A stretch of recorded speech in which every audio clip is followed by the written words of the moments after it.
Hello there, this is Zlewikk. There is one particular question that you are asking very often, and it is: Zlewikk, what are the best nations for a world conquests? Well, I done like 15, maybe 20 world conquests in my life, so I'm going to share some of my knowledge. I will start some knowledge sharing absolutely for free, and on top of that I'm also having a giveaway for you, because you can guys win a free DLC, a chosen DLC to EU4 by you.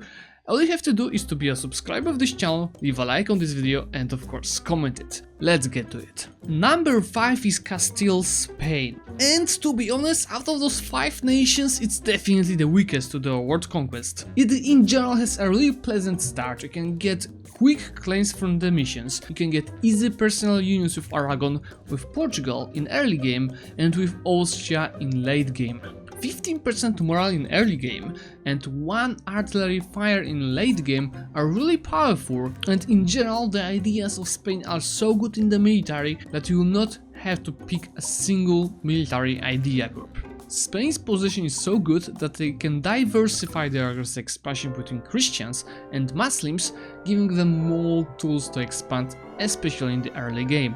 What is really interesting here is that Spain has 2 nice paths to follow that are both having some pluses and minuses. First one is diplomatic game, which might lead you to become HRE Emperor, which will make of course your game inside HRE way easier, and in long term you can just get a vassal throne out of it. Second path is a little bit more classic. You go for the colonies and you'll be getting tons of money in quick time, but to be honest, I don't like this path. I definitely prefer the diplomatic one. You can see that in my Spanish campaign here.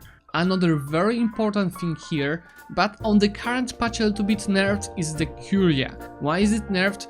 Right now Pope is so powerful in getting that in the most of the cases he's controlling it. But if you manage to get Pope weak, you'll be controlling it, but if you control it, you are very powerful.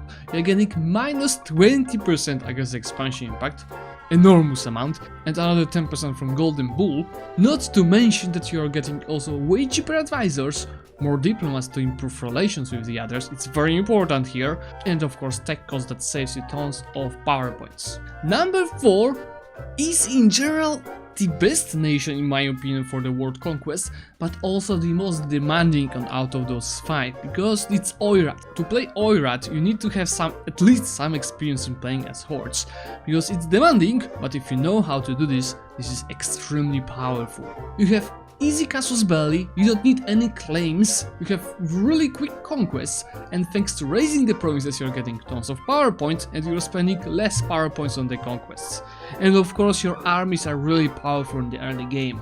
It is also starting with core creation cost, which is not only making your cores cheaper, but you're also crowning it faster, so if you combine it with admin ideas, you know what will happen. They also have some really important bonuses and ideas like AE impact and manpower, and what is the most important, they possession really easy and powerful early game wars against Ming, which are not even having to be conquests, because they might give you a tons of money. We call it Bank of China. Bank of China, a few thousand ducats to make your conquest on the west. Just weaken Ming, it will Ming proud after some time, but first you need to drag as much money as possible from it. If we move to the missions, well, they have tons of claims on whole regions, I mean whole, like Russia, Persia, Japan, whatever you really need. So I wouldn't say it's a pick for the first world conquest, but definitely for a quickest world conquest. And I think on the last patch it was like a guy that did it in by 1523, so yeah, this is how it is strong.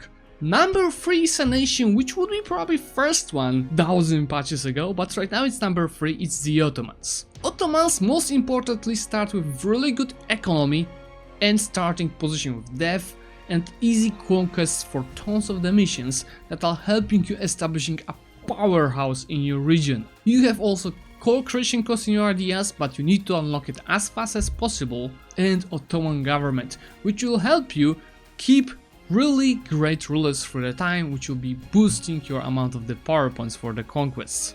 We can't forget that they are getting also AE impact from the Scholar and tons of the bonuses to the Techos from the Legalism and an estate. It is also similar like with Spain, it is put between two great positions between the Christians, and that you can also diversify your aggressive expansion between Catholics and Orthodox, and on the east side they have Muslims, but they're both Shia and Sunni.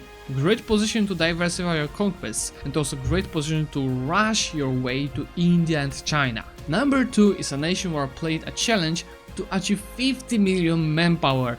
Yes, this is Austria. Austria is starting with really great traditions in the ideas. They have 30% improved relations and a bonus to the morale of armies, which will make your army quite nice. Of course, I'll not even mention the HRE thing that they had the Emperor, infinite manpower, infinite force limit and easy way to get a vassal swarm. But this is nothing. In the missions, they have freaking tons of personal unions. They have personal union Bohemia, they have union on Hungary, union on Poland, union on Milan, but also tons of claims and really nice situational bonuses, like for example for the annexation of the vassals, which we also have in the ideas. This nation is just created for the diplomatic game.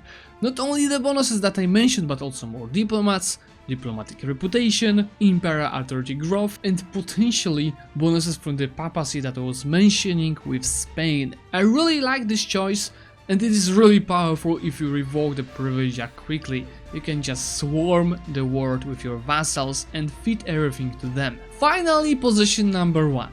I guess most of you already guessed that, and those are Timurids into Mughals. Well, it has a quite demanding start, but if you play it right, do each step right, you'll unite your region and form Mughals in just 15 to 20 years. It means you're not even spending many power points to do so, and you're getting almost up to 1000 development. Team missions are also good here because they are showing you the way to form the Mughals with the right claims and the right bonuses. When you form Mughals, true fun starts. You're getting freaking 25% co-creation cost at start, which combined with admin ideas will be really powerful. Ideas except that are not that good, but tech costs and idea costs will keep you up to date with everything, like bonuses like tolerance of Helens, +3, and assimilating cultures whenever you conquer them will make your country uber stable. Mentioning assimilating cultures, it is also giving you a lot of bonuses from this, like for example from Hindustani culture, which you have a really easy access to, you're getting another 10% co-creation costs, and from your government you can get another 5%. You are coring your provinces just like that with the Mughals. That's why they're so strong. Did I mention to you that forming Mughals is giving you tons of claims on the north of India, and you have other tons of the permanent claims from the missions. So this nation is a really cool powerhouse. All you have to do is basically to live through the first 15 years and form the Mughals. If you form the Mughals, I barely see any possibility for you to not conquer the world. Okay guys, I think this is all for today. If you do not agree with my ideas, just put them in the comments. I'm happy to hear your opinion, especially if it's different.